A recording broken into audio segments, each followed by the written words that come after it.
Hello everyone, and a warm welcome to what promises to be our filthiest episode of BRM TV. It's our weathering issue. Coming up, Phil weathers an RTR wagon, and I paint and weather this versatile little yard crane. But first, we take a look at a pre-grouping layout that employs weathering subtly and to its best effect. Hope under Dinmore.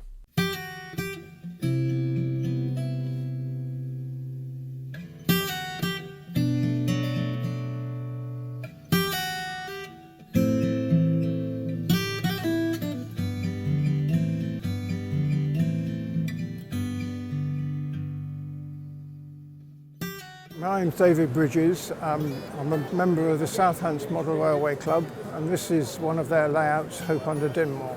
The layout itself is based on the real line running from Shrewsbury to Hereford. At Dinmore there was a station just south of the tunnel and a village called Hope just north of the tunnel. So we have assumed that there was a station there just north of the tunnel, hence Hope under Dinmore. The layout is based on EM gauge track, which is 18.2mm between rails, other than 16.5, which is 00. We chose that because we thought it looked a lot better, and it's in fact easier to build kit locomotives with the wider gauge because it leaves more space between the frames to fit the motors and gearboxes. Quite a lot of the members of the club operate in EM gauge for that very reason. If you went up the line today, you would be able to see possibly some of the signal boxes. There was one at Leominster until a few years ago. This design of signal box is unique to this line, and we visited the sites, took pictures and measured them up, made sure they were correct. The station building is a mirror image of one of the stations on the line. The bridge is again unique to that line and was modelled on a prototype. We wanted a double track main line, but we also wanted something that was a little more interesting, hence the extra platform face and the branch line. Everything is DC on this layout, although we do have a switch in the control panel which can convert it to DCC if we wish to, and people do run DCC locomotives in the club on it. The buildings are mostly plasticard. There are special bits and pieces that have been done specifically for the layout, principally the windows in the station building, which we had etched for this layout, same as the windows in the wharf building by the river. The track work was built by about 3 or 4 members of the club. All the track in the visual sections is all hand built using wooden sleepers, code 75 rail and plastic chairs. Care needs to be taken, particularly with the point work, to make sure all the gauges are correct. The scenery again is joint in the club. The trees are made by about 3 or 4 different people.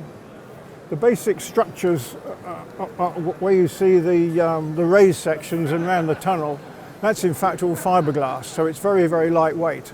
I think Richard Butler actually did the water using varnish, a painted surface, and then numerous coats of varnish on the top of that. The boat is a kit that I built a couple of years ago. The stock belongs to 3 members of the club, myself, David Smith and Richard Butler. They're mostly kit built from brass kits and white metal kit. There are a couple of Hornby and Bachmann modified locomotives on the layout. One other thing to notice is the signals on the layout. They all operate, including the ground signals. If you wish to see the layout in the flesh, we are at a number of exhibitions each year. If you go to our website, Southampton Model Railway Club website, there is a section there which will tell you where and when we are appearing.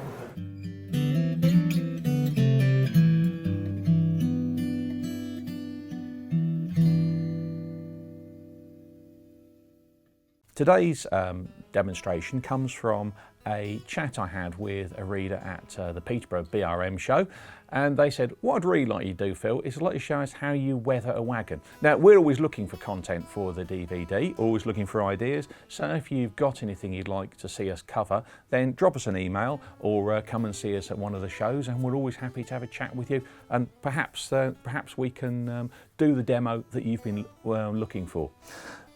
I've got a lovely, filthy Oxford Rail wagon here, and I'm quite pleased with this. It really is nice and mucky. It's a coal wagon, and therefore it should be dirty. To me, unweathered wagons just look unnatural on a layout.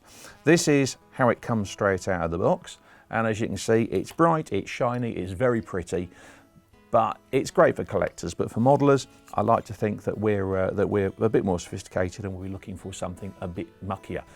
But I know the idea of taking this nice shiny wagon out of its box and turning it into something like that is quite scary.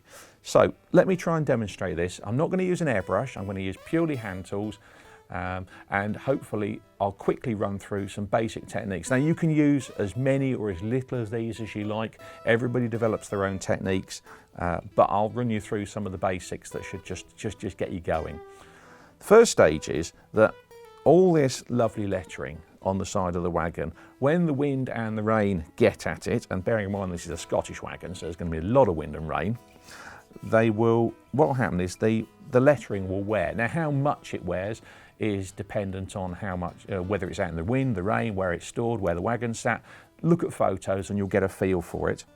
So the simplest way to make the lettering look weathered is to use a fiberglass pencil. Now this is the same thing you would actually use for cleaning the wheels on wagons and cleaning the wheels on locomotives especially, but I'm going to use it on the wagon lettering, and as you can see I'm just going to scrub it over the surface, and gradually this will wear away the lettering, and you can see, look, it's just disappearing there. You can see that's now looking a lot more worn, and do that on the other side. It's taking the sheen off the red paint. The red paint is looking worn, it's looking tired. This will work on all sorts of buildings and other models as well. Just gives you a little bit of texture on the surface as well. This is one of these techniques as well, I should say, that works well in all scales. How much you need to do is entirely down to how dirty you want your wagon to be. But there you are, a few seconds, and already the wagon is now looking a bit more tired, and the lettering is definitely fading. You can actually use this for taking numbers off wagons and locomotives, although how well they're affixed to the model does vary an awful lot between the manufacturers. So just be a little bit cautious, and bear in mind that if you do this, you will obviously affect all the paint around it. So you might just want to bear that in mind. There are other ways of doing this. Here, I want the paint to be affected, so that's looking good. And the next stage is I want to get some dirt into all the nooks and crannies of the wagon, because if you look at your car when you've not washed it for a while, all the edges, they're filthy, and the dirt really, I want to get the dirt in all the places that are a real pain to clean it out of afterwards. Now you can use a thinned enamel paint for this, that will certainly work, a thinned acrylic. I'm using this stuff which I get from Games Workshop, which is a shading ink, and it's slightly translucent, but more importantly it's really, really good, because these guys, the Games Workshop guys, use it for emphasising shadows and creases on the armour and stuff such like of figures. All you do, pick up some on your brush, paint it onto the wagon, and it will pretty much do all the work for you. It will gather in nooks and crannies and all around the ironwork. I just slap it all over the place. I don't care. Basically what I'm doing is I'm just adding some brown dirt. And the one thing you do know about railways, even in pre-grouping times when they did tend to look after things better, is generally everything ends up brown. If you don't clean it, it ends up mucky brown. And there we have it, a little bit of mucky brown. Now this looks quite severe at the moment. I can assure you that it will actually dry quite a bit lighter, and it won't look nearly as strong a brown on that one. But just a little brush downwards, because rain falls down and washes the dirt down the wagon, and then leave that, go away, have a cup of tea, leave that. Ideally, if I'm honest, I leave it overnight, just to make sure it's dried on properly. And you get little patches where it's pulled, and it does the job rather nicely. We've gone away, we've had a cup of tea, and the ink has dried. And as you can see, it's just left a bit of dirt. You can really go to town on this. You can have more than one application of the ink. Will certainly make it look really, really mucky. But that's enough. Just tone the wagon down. I don't like to go for things that are too decrepit. The railway companies genuinely would have taken stuff away and fixed it and repainted it if it was really looking like a mess. So the next stage is to dry brush the wagon. Now, dry brushing is a technique where you pick up some paint on the end of a brush, and I'm using really tired old rust colour here. The stuff, it's gone a bit gloopy. It's got the consistency of Cornish cream that you might put on your scone, and I've just picked a little bit up. I'm going to wipe it off, wipe the worst of it off on this kitchen towel. When it's just about to start coming off, I brush it over all of the ironwork especially.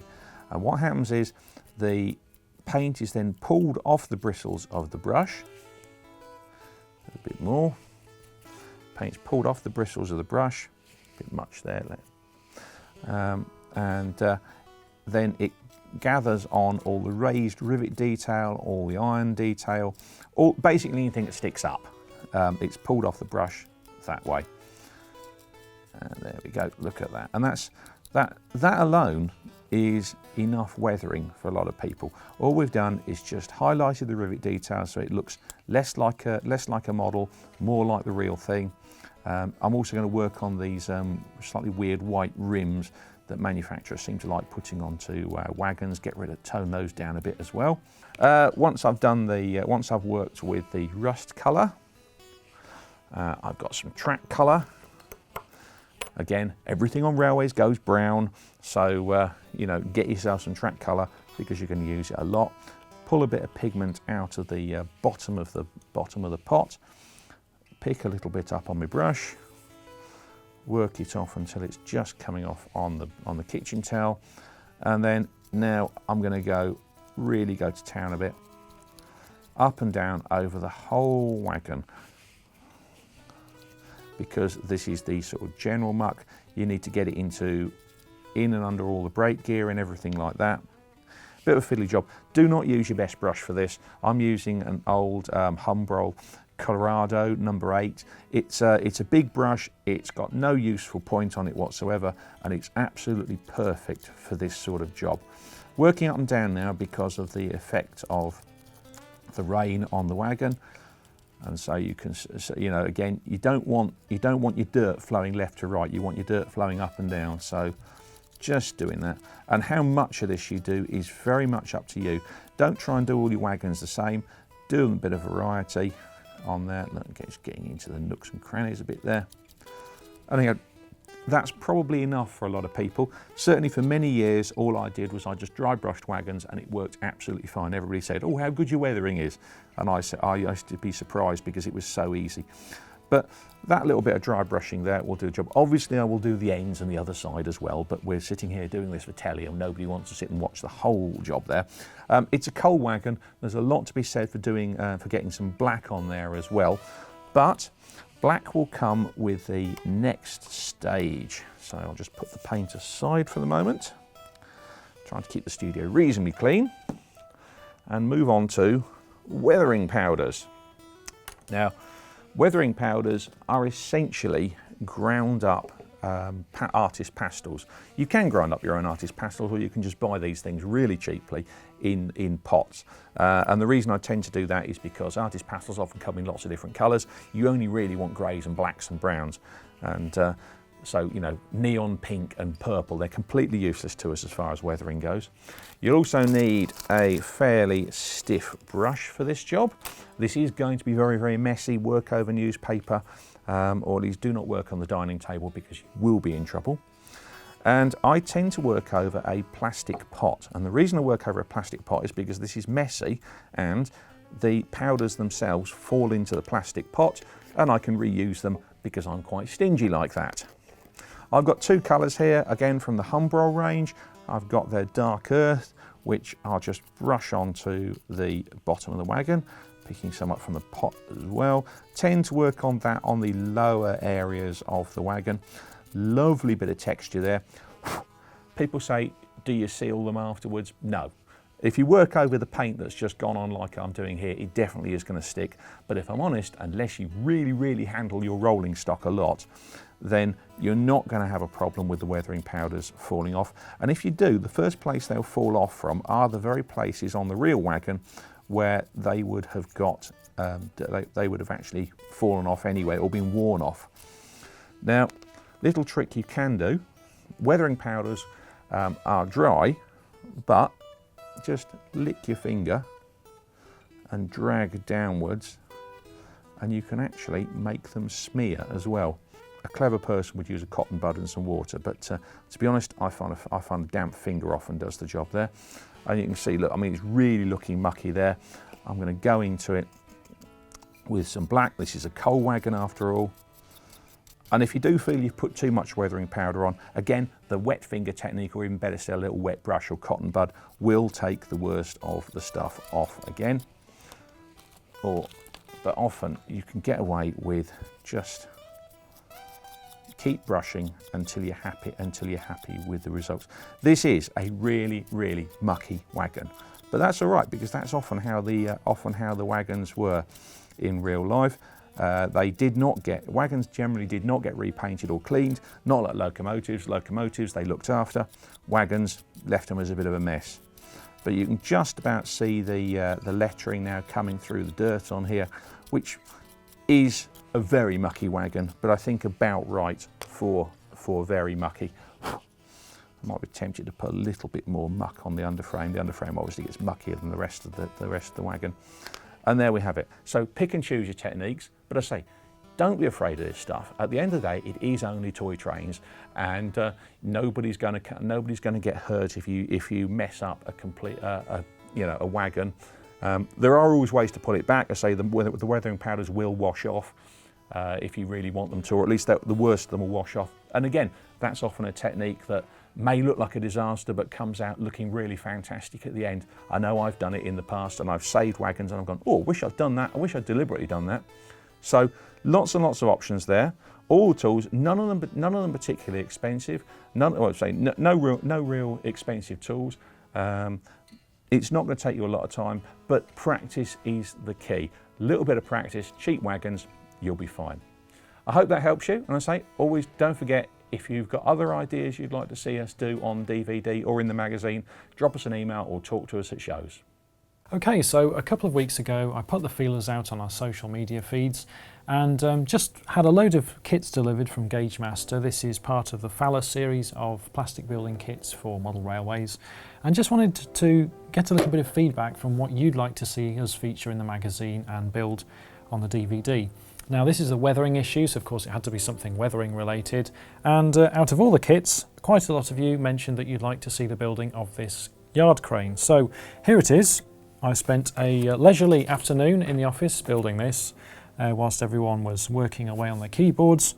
A little bit of glue, bit of trimming of the plastic, and hey presto, in about an hour or so this thing was built and ready to roll. Now it's a very simple kit to put together. It depicts a Great Western Railway style yard crane, hand operated of course. You can see the little cranks around the model there as we rotate it around. So you've got one there for the rotation of it, you've got one to lift the arm up and down, and the other one of course to lift the little hook up and down. And these were seen all around, well actually around the country, not just the Great Western region, because many companies had their own style, and indeed this was improved upon in various over the years, some of which were actually slightly larger and mounted on wagons. Those could be seen in smaller sidings, but these were around sort of goods yards, perhaps even the odd private owner yard where you had a few crates to load onto a wagon once a week or something like this. So they were, quite versatile, but of course as technology improves, size of loads becomes bigger. I think the final nail in the coffin for these is probably actually before containerisation. It was when things started to be loaded onto to larger pallets, and things just became bigger and heavier to handle. These things weren't up to the job. So there we go, that's the kit. I've sprayed it with a quick spray of some Humbrol acrylic, Now I've used acrylic because I want a fast drying time. This was only sprayed this morning, so it's had a little bit of time to dry. We're about 4 or 5 hours or so later. And I'm just going to weather and paint it up for you just to show that aspect and how we can make it look like a rusty, disused yard crane. So this is now dried. Let's get started with the paints. Okay, so to the right I've got a selection of weathering powders and washes, and some of these sets of paints from Life Colour. Now these I use quite a lot in the practicals, mainly because they're very, very versatile, but also because if you feel like being a little bit lazy and you just want a colour that's pre-mixed, that's the right colour, these are spot on. And for the amount of painting that I do, buying one of these sets just goes a lot further than, say, if you're painting a massive building or a large layout. So before you open them up, of course, give them a good stir to make sure that all the pigment in the bottom and sediment is mixed within the carrier fluid, and then off comes the top, and just give it another stir with the back of a brush to make sure that it's all properly mixed. Now this is Life Colour UA723 Weathered Black, and this is just going to sort of kill a little bit of that grey colour that we've got underneath there. The idea of this isn't to completely change the colour of the crane. We're just going to start to add a few highlights and change some of the tones in the grey. So let's just get started. Now I've got a bit of blue tack under this just to get hold of it, but to be honest, it's that light, you can move it around, and as long as you're careful you won't damage anything. So is there any particular order to paint it in? Not really. I mean, this is just a uniform colour, so we'll just start perhaps at one of the trickiest areas at the top here, and work our way down. Now bear in mind, acrylics dry a lot quicker than enamel paints. So if you were to paint this with an enamel paint, you just have to have a little bit more patience and you know, just take your time a little bit more when you're painting the model. But as you can see, I mean, that undercoat has given it a really good key for this paint to stick to, because the plastic of the kit as it leaves the sprue is actually quite shiny, so it is a little bit harder to paint. Just a quick coat of this all over. I'm not too fussed about getting into every single little nook and cranny on it, but the idea is just to dull down that light grey, give it a once over. You can imagine if this is sat in a yard for many years, rust is going to accumulate on areas which are more exposed but also not covered in oil as much. So areas like your cogs, things like that, which have got quite a heavy coat of grease on, won't rust straight away. So when you're painting, just bear things like that in mind as you go around your model. How would this thing weather in reality? And if you are stuck for ideas, then just open a book. There are plenty of books of these yard cranes where they can be seen in the distance, or alternatively, just have a look on the internet. Be wary of visiting preserved or heritage railways, as they like to be called now, but just be aware of how they portray them, because those things are always restored and painted in a probably the best condition that they would ever have been seen on the railways when they were in use. So don't necessarily use that as a point of reference when you're painting your models. Just take a look at how they were back in the day if you want it to be more authentic. And this is a little bit of string that was provided with the kit that was just simply wound around the little drum there, super glued into place, and the same at the top. So it's not the sort of thing that's going to take that well to paint. So for the time being, I think I'm just going to leave it. We'll see how the rest of the crane looks before I actually tackle that bit. The more paint you apply to your model, the longer it is going to take to dry, and there's also quite a fair chance that you will lose some detail in the process as well. So if you end up with any large blobs that accumulate in areas, just work the brush over them and try to smooth them out a little bit as best you can at this stage, because this is only the first of a few coats to go on. So if you start splodging the paint around, by the time it comes around to the third coat, you're going to have lost a lot of that detail, and your crane's just not going to look that effective. So there we go, that is the first coat of dark grey on. I'm just going to leave the hook for the time being. We can come back to that later in perhaps a more rusty colour. I'm just going to set this aside to dry for a few minutes before we apply the next coat to avoid damaging this one and making all the paint move. So in the meantime, I'm just going to wash the brush out, which is important if you want to keep the brushes for any length of time, and we'll come back to this in a few minutes.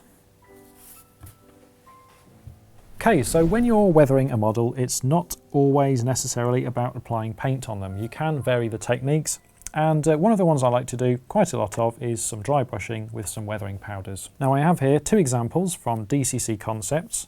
DCC Concepts has actually quite an extensive range of weathering powders. You can find them in all of these different hues, rusty colours, greens if you want to add moss to your models, blacks, greys, whites if you want to weather a steam locomotive, and they've recently added some more to the range, so check them out. But for the two concerned, we're going to look at rich rust and track rust on this model. Now, all of these carry names, whether it's the paint or the weathering powders. This is just a guide as to how you can use them on your model, but don't stick by the guide necessarily. It's just the colour that you're interested in. So rich rust on that could be anything from a building to track, you know, despite it saying track rust on that one.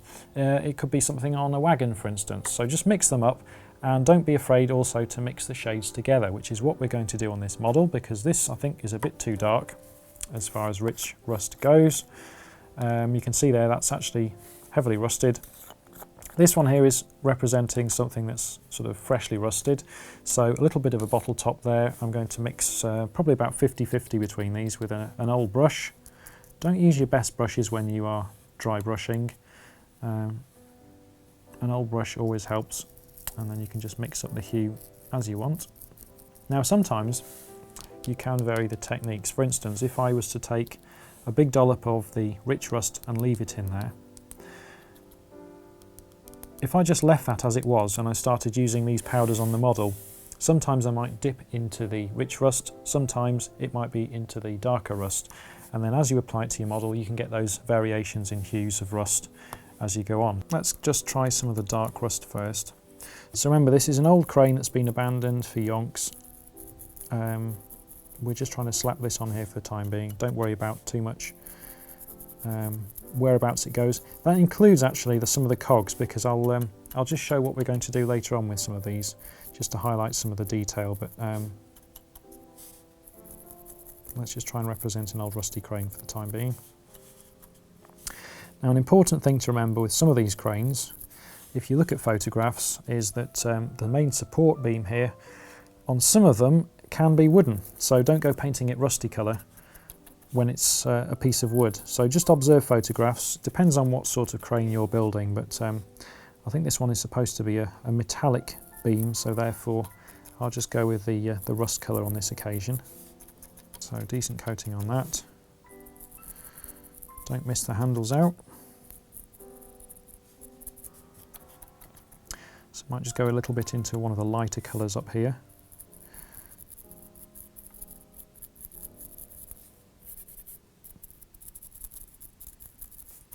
Now you'll note that I'm working on a piece of white paper underneath, and whenever you're using weathering powders, I'd say there's probably about 50% of everything you apply to your model won't make it.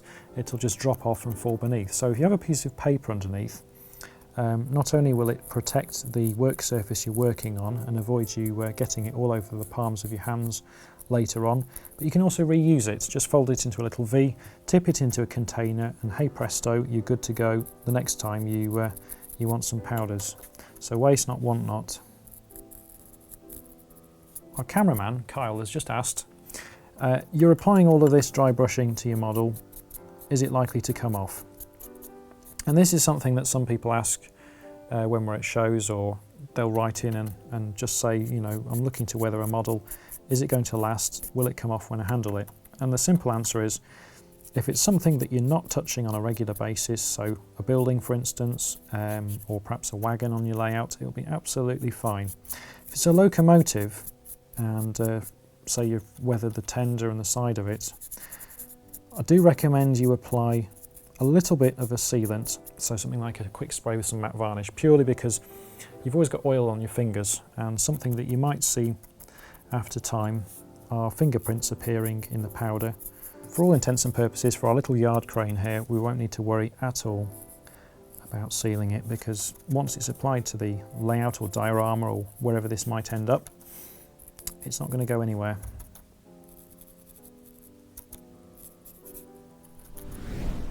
There's something therapeutic about painting a model, whether it's one you've bought, built from a kit like this, or scratch built. I think the important thing to remember is to take your time. Sometimes it can be difficult knowing if you've applied the right colour if it's only across a small area. Only when you've painted or dry brushed a large part of the surface does it become more apparent. But remember, if you make a mistake, and worst comes to worst, it's all reversible with Paint Stripper.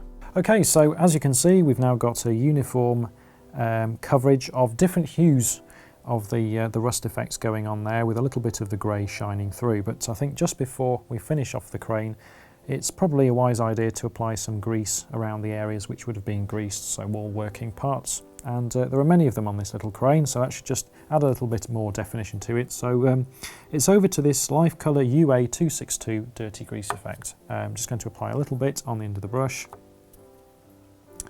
Wipe off all of the excess. I'd rather have not enough than too much on the brush.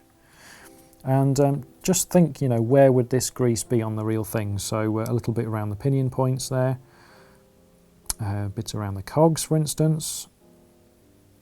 And in reality, you know, when they're applying grease to these machines, they're not worried. It's not like a precision piece of engineering like there is today, where you've got grease nipples around it. This is just sort of applied by a great big brush, probably, and a pot, and therefore it probably goes all over everywhere. So if you get a bit, for instance, that just drips down the side, don't worry about it.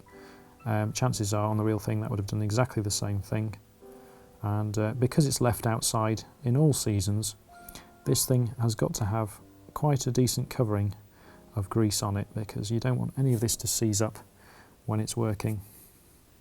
So this is the little gear that would have turned the machine round on the pivot.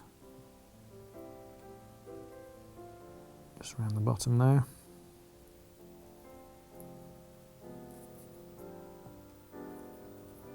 And chances are there's a little bit that's just sort of dripped down the back there as well. Just wipe off the excess.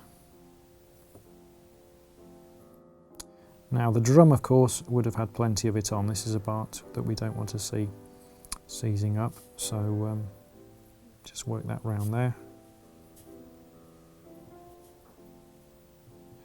A little bit on the inside. So there you have it, a little hand crane painted and weathered, ready to add to your model railway or diorama. And if you'd like to see more of these projects on BRM TV, just drop me a line at brm@warnersgroup.co.uk. You'll find the address on screen below. And don't forget to subscribe to our social media feed, also on screen below, just so that you can keep in touch and perhaps influence some of the decisions that go on in the magazine. Until next time, take care. And on that note, it's all we've got time for this month, but stay tuned next month for our scenery special, promising great tips and tricks to make your modelling even better.